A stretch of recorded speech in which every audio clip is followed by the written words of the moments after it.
Hello दोस्तों, good morning, नमस्कार। कैसे हैं आप लोग? उम्मीद करता हूं आप सभी लोग अच्छे हैं और सुबह के बज चुके हैं 9। और मैं अभिषेक वर्मा आप सभी लोगों का बहुत बहुत स्वागत करता हूं आपके अपने channel easy maths with Nehra sir पे, जहां हम सुबह के 9 बजे आपके लिए हाजिर हैं, बिल्कुल कोर्स की हमारी क्लास लेकर, जहां हम परसेंटेज पूरा आज करने वाले हैं। आज हम परसेंटेज को भावभीनी विदाई देंगे। इसके बाद इससे मुलाकात होगी सिर्फ हमारी मॉक टेस्ट में और प्रैक्टिस में। उसके बाद हम कल से प्रॉफिट एंड लॉस की क्लास चालू करने वाले हैं, एक नए उत्साह नए उमंग के साथ। लेकिन उस नए उत्साह के लिए जरूरी है कि आज इस क्लास को पूरा किया जाए और कल से हम प्रॉफिट एंड लॉस चालू करने वाले हैं। तो उससे पहले हम आज परसेंटेज को कंप्लीट करते हैं। तो आज की परसेंटेज की लास्ट वीडियो में बिल्कुल नए नए कंसेप्ट से सवाल करेंगे जो आपके फेल और पास होने वाले हैं। तो अगर ये फेल और पास होने वाले सवालों को आपने सही से समझ लिया, आप किसी एग्जाम में फेल नहीं होगे और हर एग्जाम में पास करोगे। तो खुद को पास करने के लिए इन सवालों को समझते हैं आज की क्लास एक शानदार सवाल के साथ। पहला सवाल ये रहा आपकी कंप्यूटर स्क्रीन पर। In an examination 48% of the student failed in Hindi, 32% of the student failed in history, 20% of the student failed in both subject. If the number of students who passed the examination is 880 in both subject, find the total student. कि एक क्या था, एक exam था, उसमें 48% यानी कि 48% student तो हिंदी में फेल हो गए, 32% हिस्ट्री में फेल हो गए और 20% ऐसे थे जो दोनों में ही फेल हो गए।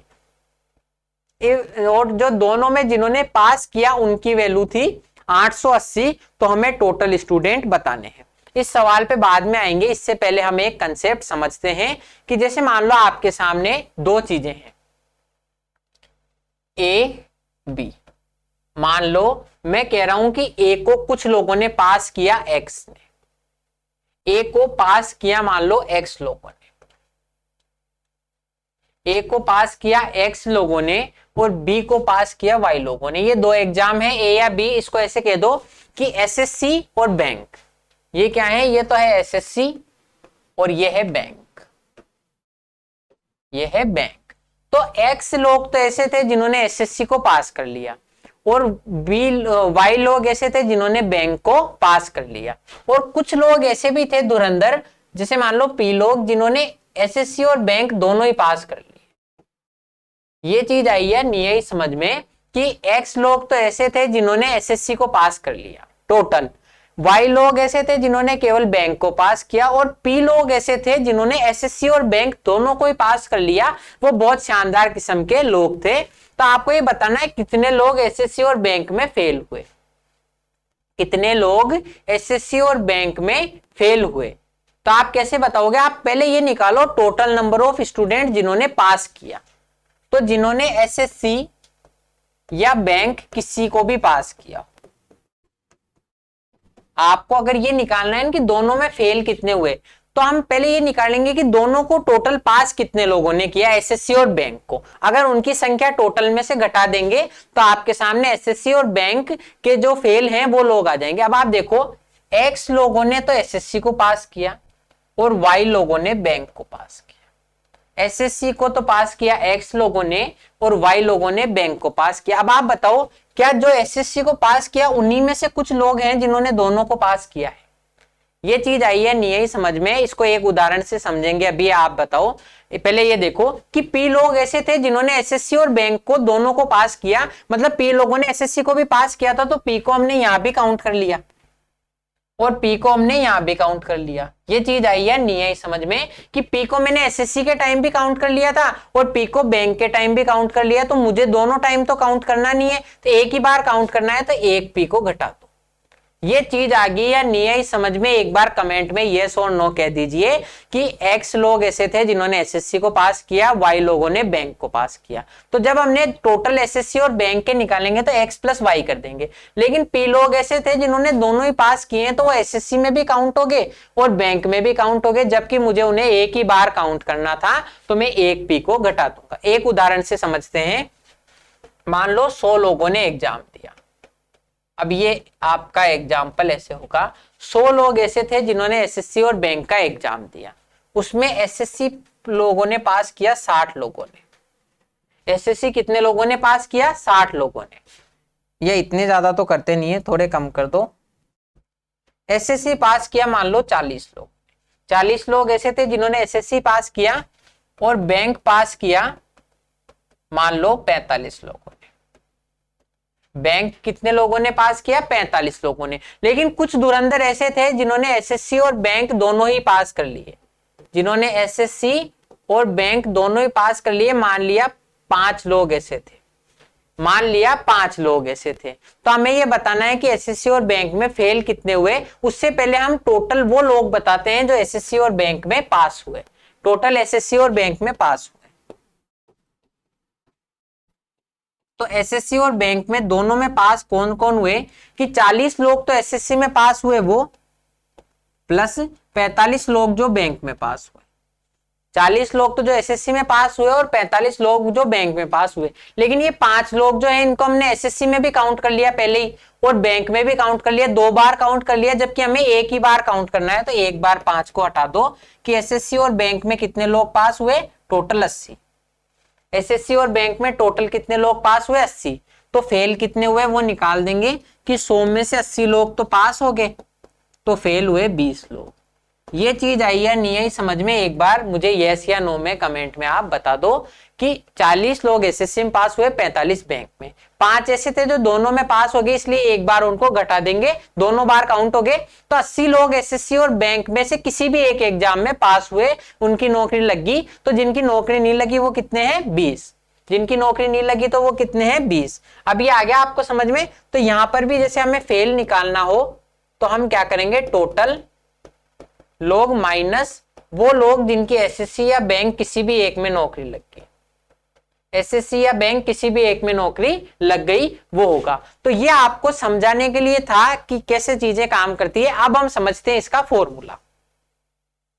अब आपने अगर साइंस से पढ़ा है तो आप यूनियन और इंटरसेक्शन जानते होंगे, और जिन्होंने साइंस से नहीं पढ़ा उनके लिए कोई दिक्कत वाली बात नहीं है। मान लो कोई ऐसे लोग थे जिन्होंने ए को पास किया, और ऐसे लोग थे बी को पास किया। तो ए और बी अगर जिसको दोनों को पास किया हो तो वो जाएंगे ए इंटरसेक्शन बी,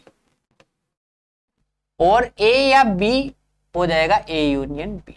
देखो ए, इसका मतलब क्या होता है? ए और बी, ए और बी, ए और बी, इसको हम लिखते हैं A intersection B. A intersection, ये जो उल्टा यू होता है इसको इंटरसेक्शन बोलते हैं। इंटरसेक्शन का मतलब जिन्होंने ए भी पास किया है और बी भी पास किया है। ए भी पास किया है और बी भी पास किया है। ए भी पास किया है और बी भी पास किया है, यानी कि 5। तो ए इंटरसेक्शन बी बोलते हैं जो ए और बी हो।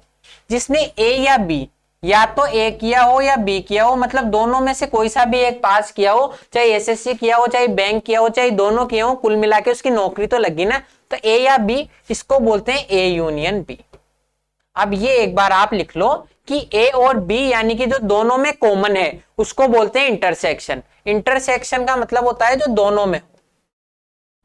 इंटरसेक्शन का मतलब होता है जो दोनों में हो, और यूनियन का मतलब जो दोनों में से चाहे किसी एक में हो चाहे दोनों में हो, वो कुल मिला के ए या बी हो जाना चाहिए, या तो ए में पास हो या बी में पास हो। तो इसका फॉर्मूला होता है, अगर हम निकालें एन ए यूनियन बी, कि ए या बी दोनों को किसने पास किया, तो ए को पास करने वाले लोग प्लस बी को पास करने वाले लोग, ए को पास करने वाले लोग प्लस बी को पास करने वाले लोग, उसमें से घटा देंगे जिन्होंने ए और बी दोनों को पास किया है। ये चीज आई है नहीं आई समझ में? ये फॉर्मूला होता है, आपको भी अच्छी तरह याद होगा, ये हमने 10th क्लास में पढ़ा था। ये प्रोबेबिलिटी और जो परमुटेशन कॉम्बिनेशन वाले चैप्टर्स आते हैं उनमें हमने पढ़ा था। एक बार रिकॉल करने की कोशिश कीजिए कि ए या बी टोटल हमें लोग निकालने हो तो उसका फॉर्मूला होता है ए को जिन्होंने पास किया, बी को जिन्होंने पास किया, माइनस जिन्होंने दोनों को पास किया। बिल्कुल यहीं से मैं उठा रहा हूं कि जैसे 40 लोगों ने एसएससी को पास किया, बैंक को पास किया 45 ने, तो 5 कम कर दो जिन्होंने दोनों को पास किया। तो 80 लोग ऐसे हैं जिन्होंने या तो एसएससी को पास किया है या बैंक को किसी भी एक एग्जाम को पास तो किया ही। तो एन ए यूनियन बी का फॉर्मूला होता है n A plus n B minus A n intersection B. तो ये फॉर्मूला आप एक बार स्टार बना के लिख लो, ये आपके सवालों में काम में आएगा। तो ये आप एक बार लिख लो फॉर्मूला, फिर इसके बाद हम क्वेश्चन देखते हैं। जैसे ये क्वेश्चन है, अब देखो एक परीक्षा में 48% तो हिंदी में फेल हुए, 32% छात्र इतिहास में फेल हुए और 20% दोनों में फेल। तो हमें ऐसा लोगों की संख्या निकालनी है जो या तो हिंदी में फेल हुए या फिर हिस्ट्री में फेल हुए, ईदर इन हिंदी और इन हिस्ट्री। तो आप देखो एन ऑफ हिंदी, अब आप इसको हिंदी लिख लो, एन ऑफ हिंदी, एच का मतलब हिंदी, तो उसमें 48 लोग फेल हुए, 48%, है ना। एन ऑफ हिस्ट्री, तो हिस्ट्री को मैं एच एस लिख देता हूं, एच एस का मतलब हिस्ट्री, हिस्ट्री में कितने लोग फेल हुए, तो 32%, 32% और 20% दोनों में, यानी कि वो हिंदी में भी फेल हो गया और हिस्ट्री में भी। तो हम इंटरसेक्शन बना देंगे, हिंदी इंटरसेक्शन हिस्ट्री, यानी कि हिंदी में भी फेल हो गया और हिस्ट्री में भी, तो 20%।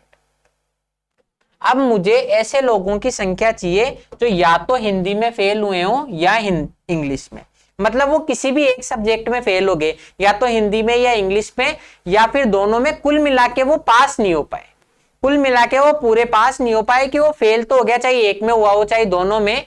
तो हम निकालेंगे एन हिंदी यूनियन हिस्ट्री, उसी तरीके से जो मैं पहले कर रहा हूं कि जो या तो हिंदी में फेल हो गया ये बंदा या हिस्ट्री में फेल हो गया या दोनों में, लेकिन ये कुल मिला के पास नहीं हुआ। तो इसकी वैल्यू कैसे निकालेंगे, 48 plus 32 minus 20, 48 plus 32 minus 20, 48 plus 32 minus 20। ऐसे लोग जो या तो हिंदी में या हिस्ट्री दोनों में से किसी एक सब्जेक्ट में तो फेल हुए ही हैं या दोनों में फेल हुए हैं, कुल मिला के पास नहीं हुए। तो वो लोग कितने हैं, 48 और 32 हो गए 80 माइनस 20 बराबर 60, मतलब 60% लोग ऐसे हैं जो पूरे पास नहीं हो पाए, वो किसी ना किसी चीज में तो फेल हो ही गए। तो आपको ये बताना है वे छात्र जो दोनों विषयों में पास हुए। अब ये लोग तो वो हैं जो दोनों में पास नहीं हो पाए, वो किसी ना किसी चीज में फेल हो गए। तो टोटल दोनों में पास लोग कितने हैं कि 100 लोग अगर टोटल हैं तो उसमें से 60% लोग तो ऐसे हैं जो किसी ना किसी में उनका बेड़ा गर्क ही है। तो 60 लोग घटा दो तो टोटल पास हुए हैं 40%। तो ये बचे हुए 40% वो लोग हैं, वो शानदार लोग हैं जिनका ना हिस्ट्री कुछ बिगाड़ सकी ना हिंदी, ये दोनों में पास कर गए, दोनों विषयों में पास हुए हैं 40%। तो हमें कुल छात्रों की संख्या चाहिए। तो 40% लोगों की वैल्यू आपके सवाल में है 880। तो टोटल की वैल्यू क्या होगी, टोटल कितने छात्र थे 100%, 40 की वैल्यू ये है 880, यानी कि हर एक चीज 22 गुना है, 880 बटा 40 इंटू 100। अब आप इसको 40 से काट दो तो 22 गुना हो जाएगा, 22 इंटू 100 2200। तो ये आपका 2200 आंसर। ठीक है, इस तरीके से सवाल होता है। 40% की वैल्यू, अब आप ऐसे करो 40% की वैल्यू 880 है, यानी कि 1% की वैल्यू 22 है, वहां लिखना नहीं है, मन में करो। तो 100% की वैल्यू कितनी हो जाएगी 2200।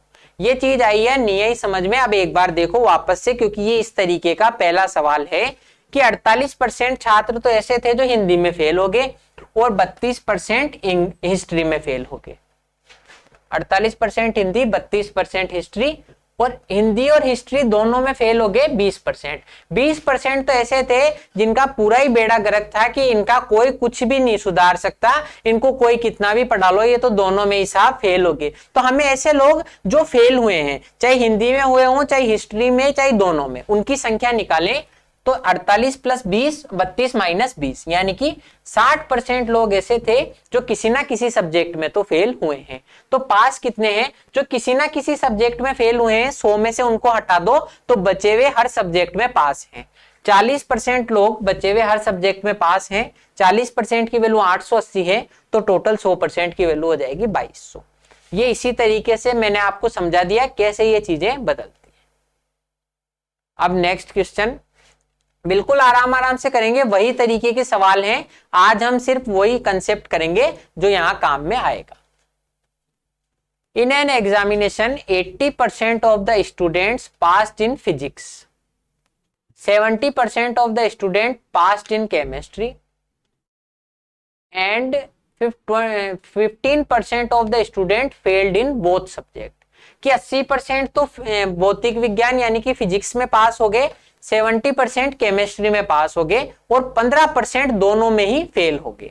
तो हमें दोनों विषयों में पास छात्रों की संख्या अगर 325 है तो हमें कुल छात्रों की संख्या चाहिए 325 student passed in both subject, then find the total student, find the total student. अब आप देखो कि 15% छात्र तो ऐसे थे जो दोनों विषयों में ही फेल हो गए, ये तो पास की कैटेगरी में ही नहीं आते। अब आप देखो कि अगर टोटल मेरे 100% थे तो 15% तो हो गए फिजिक्स और केमिस्ट्री। यहां ऐसे नहीं, आप देखो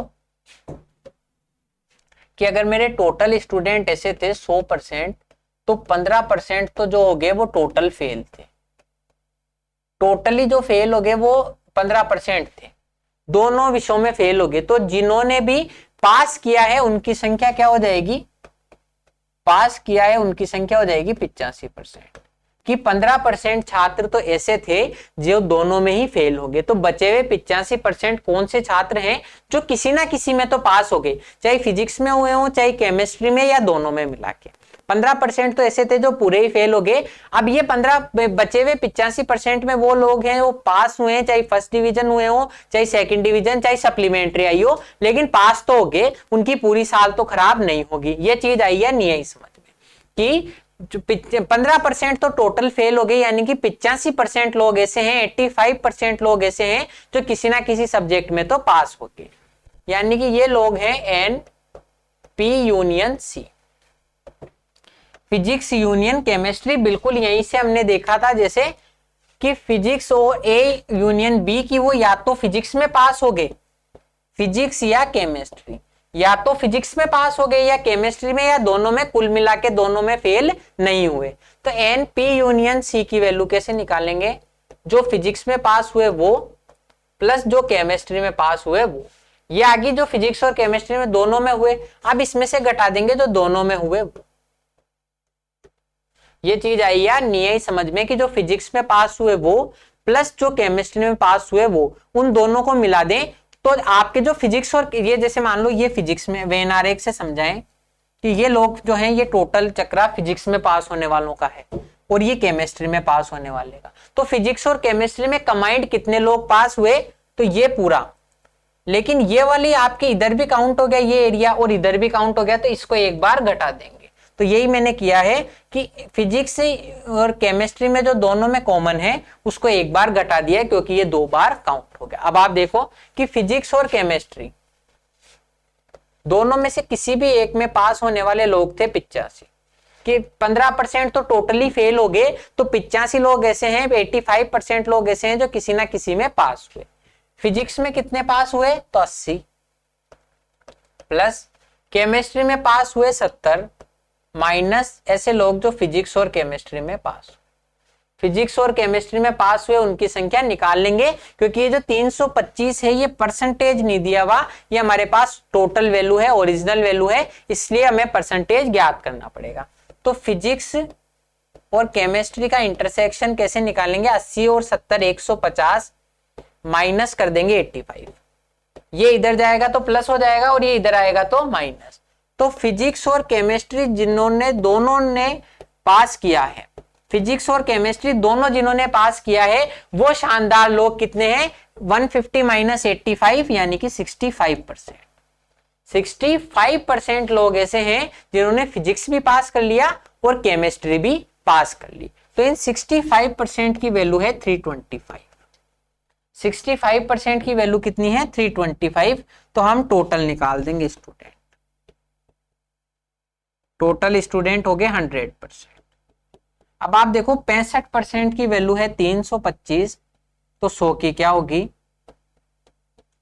अब आप आसानी से काट सकते हो, 65 से ये जाएगा 5 बार, क्योंकि 60 पंजे 300 और 5 पंजे 25, तो ये 325 यानी कि 5 टाइम्स जाएगा तो 5 इंटू 100, 500 लोग टोटल थे। 500 लोग टोटल थे। ये चीज आई या नहीं आई समझ में, एक बार कमेंट में आप यस और नो लिख के बता दो बिल्कुल आराम से कि क्या हमने किया। 80% लोग तो फिजिक्स में पास हुए, 70% केमिस्ट्री में, 15% ऐसे थे जो टोटल फेल ही हो गए। तो 15% लोग तो ऐसे थे जो टोटल फेल हो गए, यानी कि जिन्होंने किसी भी सब्जेक्ट को पास किया है उनकी संख्या कितनी होगी 85। किसी भी सब्जेक्ट को पास किया है उनकी संख्या कितनी होगी दोस्तों 85 ऐसे लोग हैं जिन्होंने या तो फिजिक्स पास किए या केमिस्ट्री। तो n physics union chemistry is equals to n physics plus n chemistry minus physics और केमिस्ट्री में कॉमन। तो फिजिक्स और केमिस्ट्री में कॉमन हो जाएंगे 65।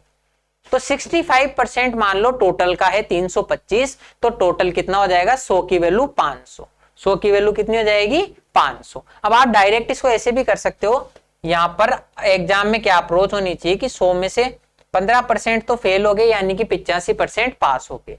तो अब आप देखो 85 आएगा 80 और 70 माइनस कुछ एक्स करने के बाद, 80 प्लस 70 माइनस कुछ एक्स करने के बाद आएगा। अब आप देखो मुझे 80 यहाँ पे घटाना है तो 5 लाना है, डायरेक्ट कर सकते हो। 80 इधर माइनस करूंगा तो 5, 70 में से क्या घटाऊं तो x की वैल्यू आ जाएगी 65। 70 में से क्या घटाऊं कि 65 ही बचे, सो 5 ही बचे, तो 65 की वैल्यू 325 है, तो 100 की वैल्यू हो जाएगी 5। ऐसे आप एग्जाम में डायरेक्ट कर सकते हो।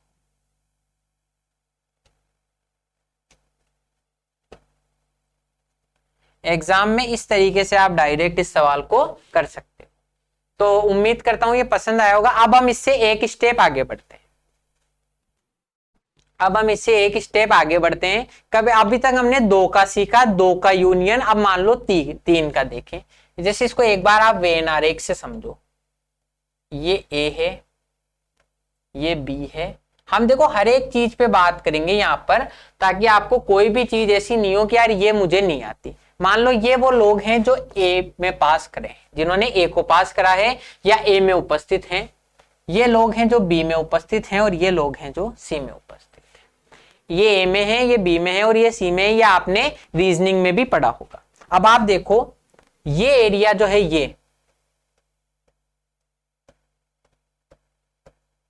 ये एरिया टोटल, ये इसको भी मिला दें। अगर इस ग्राफ को आप यूं समझो, केवल हम A और B को कंसीडर करें, तो ये A है और ये B, तो ये वाला जो एरिया होगा आपके, ये A और B दोनों में ही नहीं आए, दोनों में ही कॉमन है, तो ये एरिया क्या हो जाएगा आपका A यूनियन B।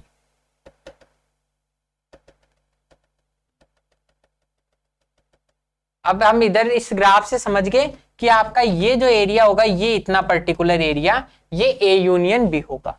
तो ये आपका हो गया A इंटरसेक्शन, A और B दोनों में कॉमन है नहीं है, तो ये एरिया हो गया आपका A इंटरसेक्शन B।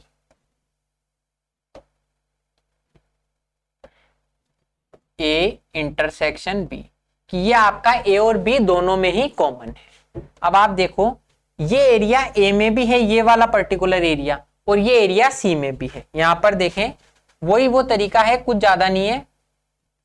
ये अगर ये A है और ये C है, तो ये वाला एरिया A में भी है और ये C में भी है, तो ये एरिया हो गया A intersection C। A intersection C दोनों में कॉमन है। अब ये एरिया B में भी है, ये C में भी है, तो ये एरिया हो गया A intersection B intersection C, sorry B intersection C, कि ये आपका एरिया B में भी है, ये C में भी है। अब देखो आप ये एरिया यहां से A की बाउंड्री चल रही है, ये A की बाउंड्री ऐसे चल रही है, यानी कि ये जो पर्टिकुलर एरिया है, ये जो पर्टिकुलर इतना एरिया है, इसमें A नहीं है। ये एरिया आपका B में भी आ रहा है, C में भी आ रहा है, तो A नहीं है। जबकि इस वाले एरिया में देखो A की बाउंड्री भी आ रही है, B की भी और C की भी, तो ये एरिया हो जाएगा आपका A intersection B intersection C। इसमें A B और C तीनों हैं। ये आ गई या नहीं है समझ में कि ये आपका A का एरिया है, इसमें A और B दोनों हैं, C नहीं है क्योंकि C की बाउंड्री यहीं हट गई, A और B दोनों है। अब हमने इस एरिया को भी 2 भागों में बांट दिया, तो इसमें तो A और B है, ये C नहीं है। इसमें A B और C तीनों है, इसमें A और C है, B नहीं है, इसमें B भी है, इसमें केवल B और C है, यहाँ A B और C तीनों है। ये आ गई या नहीं है समझ में, एक बार कमेंट में आप बता दो कि ये एरिया में तो सी नहीं है, ए और बी ही है, इसमें बी नहीं है, इसमें ए नहीं है, जबकि जो मिडल पॉइंट है आपके बीच में एरिया है, इसमें ए बी और सी तीनों है।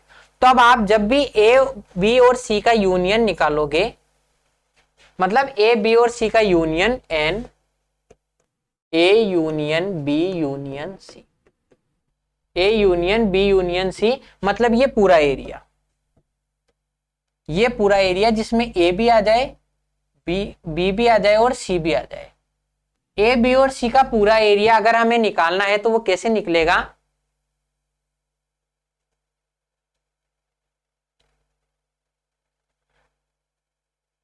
ए बी और सी का टोटल एरिया कैसे निकलेगा, एन ए का एरिया प्लस एन बी का एरिया प्लस एन सी का एरिया, कि हमने ए बी और सी का एरिया निकाल दिया, कि मैंने ए का टोटल निकाल दिया, बी का टोटल निकाल दिया और सी का टोटल निकाल दिया। अब आप देखो ये वाला हिस्सा डबल काउंट हो गया, ये वाला हिस्सा डबल काउंट हो गया, ए में भी बी में भी, और ये वाला हिस्सा भी डबल काउंट हो गया। तो अब हम इसमें से घटा देंगे जैसे पहले कर रहे थे, minus A intersection B, minus N B intersection C, और minus N C intersection A, या ए इंटरसेक्शन सी। जो इन दोनों में कॉमन था वो एरिया हमने घटा दिया। अब आप देखो हमने ये एरिया घटा दिया तो ये वाला एरिया भी काउंट नहीं हुआ, मतलब हमने जब ए बी और सी को काउंट किया था तो ये एरिया आपके काउंट हो गए थे, तो आपके हमने इन एरिया को तो हटा दिया, लेकिन इन एरिया को हटाने के बाद ये वाला एरिया भी हमारा 3 बार हट गया, ये वाला एरिया भी हट गया, तो ये वाला तो काउंट ही नहीं हुआ। तो इसको काउंट करने के लिए plus n A intersection B intersection C कर देंगे। ये आपका फॉर्मूला होता है A union B union C का। अगर आपको ऐसे समझ में आ गया बहुत अच्छी बात है, वरना इसके रेफरेंस से भी आप समझ सकते हो कि जब ए और बी में जो कॉमन था वो दोनों को हटा देंगे, ए और बी में जो कॉमन था उसको हटा देंगे। तो अब की बार भी हमने यही किया, ए बी और सी को अलग अलग जोड़ लिया और जो कॉमन था उसको हटा दो। लेकिन एक एरिया ऐसा भी था जो तीनों में कॉमन था, तीनों में कॉमन था उसको तो हमने पूरे ही नेगलेक्ट कर दिया, तीनों बार हटा दिया, तो उसको जोड़ना पड़ेगा, प्लस ये हो जाएगा। वरना याद कर लो कि ए बी सी तो जुड़ेंगे, दो दो जो कॉमन है वो घटेंगे और तीसरा वाला जुड़ेगा। आप चाहो तो ऐसे रट लो, लेकिन आपको ये सवाल करना पड़ेगा कि ए बी और सी को तो जोड़ दो, जिनमें दो दो कॉमन है वो घटा दो, दो दो कॉमन है वो घटा दो, और जिसमें तीनों कॉमन है वो फिर से जोड़ दो। तो आप ऐसे भी याद कर सकते हो। अब इस सवाल को केवल आपने ये समझ लिया तो अब ये सवाल आपके लिए चुटकियों का खेल है। In an examination 60% of the student passed in math, 40% of the student passed in English. 60% लोग मैथ में पास हुए, 40% इंग्लिश में पास हुए। 30% of the student passed in reasoning, 30% पास हुए रीजनिंग में। अब आप देख लो गणित सबसे इजी है, इसीलिए सबसे ज्यादा लोगों ने पास करी है। If 20% of the student passed in math reasoning, math और रीजनिंग दोनों में, 25% of the student passed in English, 25% ऐसे लोग हैं जिन्होंने केवल इंग्लिश को पास करा, और इंग्लिश और math, and 15% of the student passed in reasoning and English, 15% ऐसे हैं जिन्होंने इंग्लिश और रीजनिंग को पास किया। Then at least how many student passed in all subject if no one of the student is failed, कि अगर सभी लोगों ने पास किया तो कितने ऐसे लोग हैं जिन्होंने तीनों को पास किया। अब आप देखो कि हिंदी में देखें इसको, 60% तो गणित में पास हुए, 40% इंग्लिश में और 30% तर्क शक्ति। इतना भारी वर्ड देख के घबराओ मत, रीजनिंग को ही बोलते हैं तर्क शक्ति। 20% मैथ रीजनिंग में पास हुए, 25% इंग्लिश मैथ में और 50% इंग्लिश रीजनिंग में। अब आप देखो एन ऑफ मैथ जो है वो है 60%, एन ऑफ इंग्लिश जो है वो है 40%, और एन ऑफ रीजनिंग जो है वो है कितना, 30%। जैसा जैसा सवाल कह रहा है कि इन्होंने पास किया है। अब आप देखो 20% जो है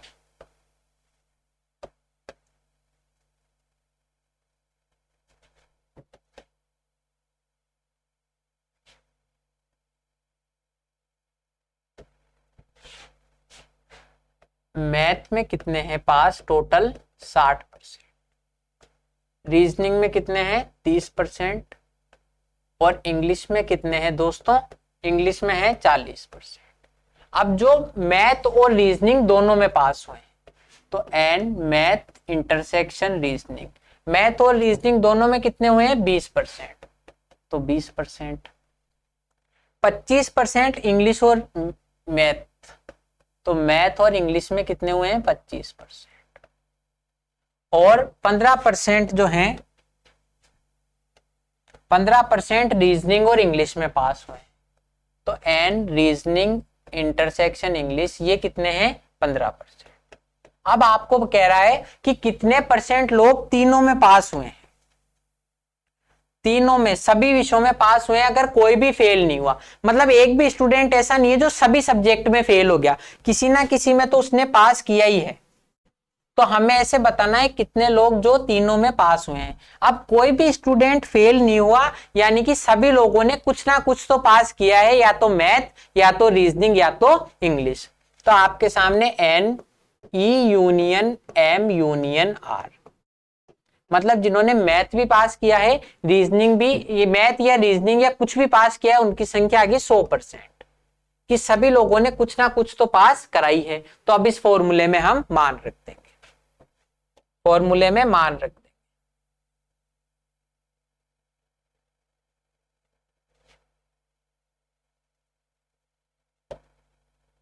फॉर्मूले में हमने मान रख दिया।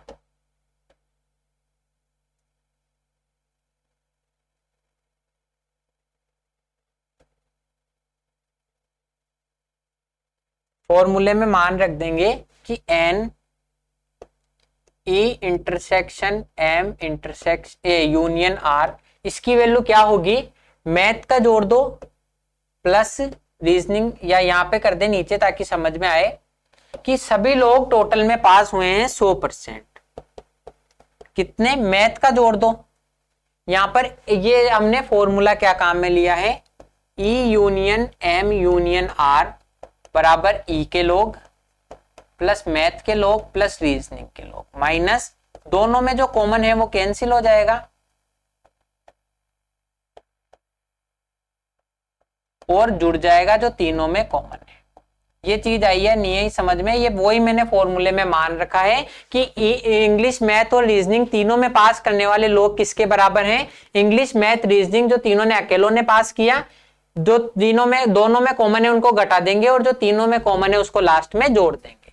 फॉर्मूले में मान रख दो 100% लोगों ने सभी कुछ पास किया है, 60 प्लस 60% लोग जो मैथ में पास हुए, 30% जो रीजनिंग में पास हुए, 40% जो इंग्लिश में पास हुए, माइनस मैथ रीजनिंग में 20 लोग कम हुए, माइनस मैथ और इंग्लिश में 25 लोग कम हुए, वो माइनस कर दो, और माइनस 15 लोग जो इनमें रीजनिंग और मैथ में फेल हुए, पास हुए सॉरी, प्लस वो लोग जो तीनों में ही पास हुए हैं, तीनों में ही पास हुए हैं, उसकी संख्या लास्ट में जोड़ देंगे। तो आप कैलकुलेट कर लो।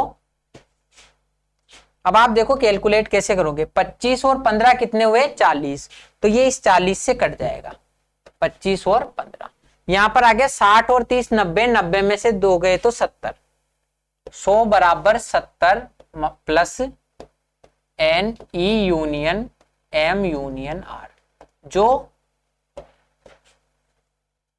तीनों में कॉमन है, जो तीनों में कॉमन है उसकी संख्या आ गई,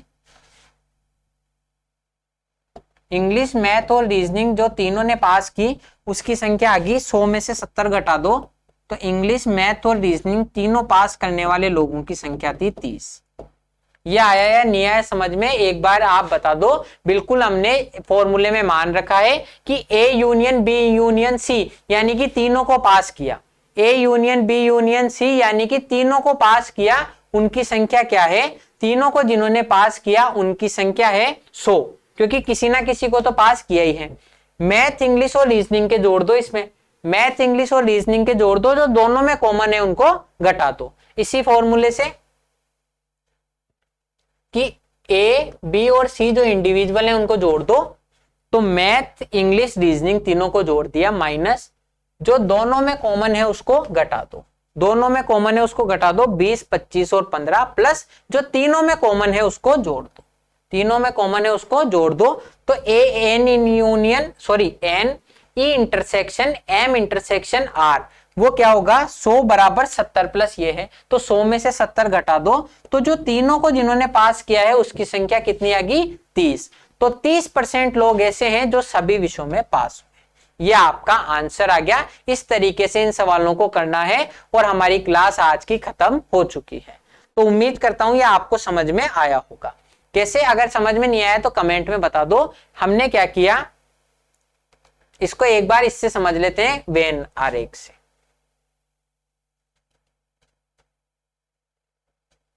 कि टोटल आपके ये आपका मैथ का, ये मान लो रीजनिंग का, और ये आपका हिंदी का है। टोटल आपके 60 लोग हैं जिन्होंने मैथ को पास किया है। टोटल 60 लोग हैं जिन्होंने मैथ को पास किया है। अब आप देखो 60 लोग इसमें टोटल आएंगे। ये टोटल पूरा एरिया कितने का है 60 का, है ना। अब इसमें से रीजनिंग का कितना है 30, रीजनिंग के पूरे में आएंगे 30 और यहां पूरे में आएंगे 40। पूरे में कितने आएंगे 40। अब जिन्होंने मैथ और रीजनिंग दोनों को पास किया है, मैथ और रीजनिंग दोनों को पास किया है 20, ये हो गए 20, ये हो गए 25 और ये हो गए 15। तो आपको निकालना है इसका मान, जो तीनों को पास किया है। इसके लिए क्या करेंगे, एक एक को जोड़ दो, 60, 30 और 40। जो दोनों में कॉमन है उसको घटा दो, 25, 15 और 20, प्लस जो तीनों में कॉमन है मान लो x, उसको जोड़ दो। बराबर किसके हो जाएगा, जो आपके किसी भी एक सब्जेक्ट को पास किया है, और सभी लोगों ने किसी ना किसी को तो पास किया ही है, तो 100 के बराबर हो गया। इसको कैलकुलेशन कर लो, ये 40 से कट जाएगा 25 और 15, ये 60 और 30 90, 90 में से 20 गए 70, प्लस x बराबर 100 है। तो x की वैल्यू आ गई 30। मतलब 30% लोग ऐसे हैं जिन्होंने तीनों एग्जाम्स को पास किया है, और वो आपको वही पूछा था, तो x की वैल्यू आ गई 30। ये आपका आंसर। उम्मीद करता हूं आपको समझ में आया होगा। और आज की क्लास का हमारा समय पूरा हो चुका है। अब मैं मिलूंगा आपसे कल नेक्स्ट वीडियो में, जब हम चालू करेंगे प्रॉफिट एंड लॉस, और आज हमारा ये परसेंटेज कंप्लीट हो गया है। तो अब मिलते हैं नेक्स्ट वीडियो में, तब तक के लिए थैंक यू, जय हिंद। अगर अच्छा लग रहा है आपको चैनल, तो चैनल को सब्सक्राइब कीजिए और वीडियो को लाइक कीजिए। थैंक यू, जय हिंद।